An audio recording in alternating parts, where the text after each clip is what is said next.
আসসালামু আলাইকুম ওয়া রাহমাতুল্লাহি ওয়া বারাকাতুহু। প্রিয় বন্ধুরা, আশা করি অনেক ভালো আছেন। আলহামদুলিল্লাহ, আমি অনেক ভালো আছি। প্রিয় বন্ধুরা, প্রতিনিয়ত ঘটনা ঘটে, ফেসবুকের পাতায় আসে, ইউটিউব চ্যানেলে আসে এবং খবরের কাগজে আসে। প্রিয় বন্ধুরা, অসংখ্য মানুষ যারা গ্রামে আছে কিছুই জানে না।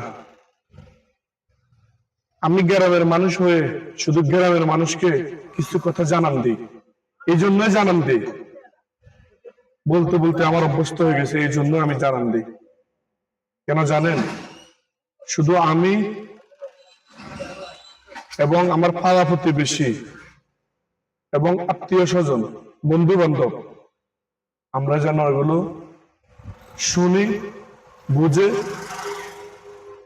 নিজের জীবনকে গঠন করার লক্ষ্যে কাজ করা, এইটুকু আমার উদ্দেশ্য। প্রিয় বন্ধুরা, ধানমন্ডিতে আজ থেকে আরো 2 দিন আগে যে একটা ঘটনা, এই ঘটনাটা আমি কালকে বলার ছিল, শুধু ব্যস্ততার কারণে আমি বলতে পারি নাই। প্রিয় বন্ধুরা, একটা ছেলে সচিব, একটা ছেলে বুয়েটের শিক্ষক, একটা ছেলে কানাডা থাকে, একটা মেয়ে কানাডা থাকে। যে মহিলাটা মারা গেছে উনিও শিক্ষিকা। প্রিয় বন্ধুরা, সচিব এবং বুয়েটের শিক্ষক এবং ছেলে মেয়ে কানাডা থাকে। উচ্চ শিক্ষিত হলে শুধু মানুষকে মানুষ মনে বলা হয় না। প্রিয় বন্ধুরা, তারা তো ডিগ্রি নিতে অভাব হয় নাই। বুয়েটের একজন শিক্ষকের ডিগ্রি নিতে যেন ধরা বিষয় না। প্রিয় বন্ধুরা, একটা গর্ভধারিণী মা, একটা গান আছে, মায়ের একবার দুধের দাম কাটিয়ে গায়ের সাল। একটা মা একটা সন্তানকে লালন পালন করতে কত ত্যাগ স্বীকার করে। একটা মা একটা সন্তানকে জন্ম দিতে কত অসংখ্য হাজার কোটি মানুষ মা মারা যায়, ছেলে বেঁচে যায়। তাহলে এই কথার দ্বারা এটাই বললাম, শিক্ষিত হলে শুধু শিক্ষিত বলা যাবে না। কেন যাবে না? এই জন্য যাবে না, একটা মার দেখভাল তারা করতো না। একটা মা 18-19 দিন 8তলা ভবনে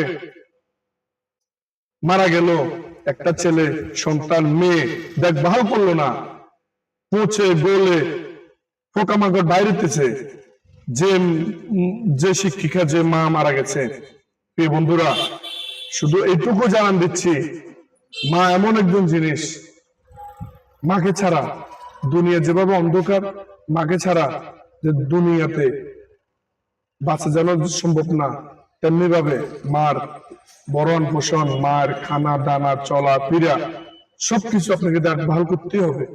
চিরন্ত সত্য, মা বাবার ত্যাগের বিনিময় আমরা দুনিয়াতে আসা, ত্যাগের বিনিময় আমরা দুনিয়াতে আসা। সে মাকে কি করে আমরা কষ্ট দিই, সে মাকে কি করে আমরা বরণ পোষণ দিতে আমাদের কষ্ট হয়। 18-19 দিন একটা মা মারা গেল, একটা ছেলে সন্তান দেখভাল করলো না। এটাই দুনিয়ার বড় লীলা, এটাই কিয়ামতের আলামত। প্রিয় বন্ধুরা, ভিডিওটা শেয়ার করে দিবেন। অবশ্যই ভালো লাগলে লাইক কমেন্ট দিয়ে পাশে থাকবেন। ধন্যবাদ।